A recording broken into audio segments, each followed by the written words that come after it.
வேலூர் மாவட்டம் பேரணாம்பட்டு வனச்சரகத்திற்குட்பட்ட பல்லலக்குப்பம் காப்புக்காட்டில் விலங்குகளை வேட்டையாடுவதற்காக நாட்டு வெடிகுண்டுகளை தரையில் புதைத்துக் கொண்டிருந்த இருவரை வனத்துறையினர் கைது செய்தனர். அவர்களிடம் இருந்து 43 நாட்டு வெடிகுண்டுகள், 2 கத்தி மற்றும் ஒரு இருசக்கர வாகனத்தையும் பறிமுதல் செய்தனர்.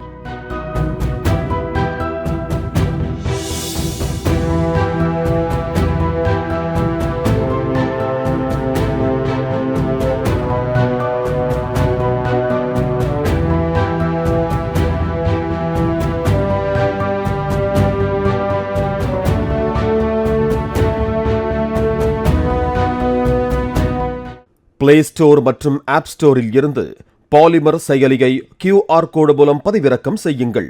செய்திகளை உடனுக்குடன் பெறுங்கள்.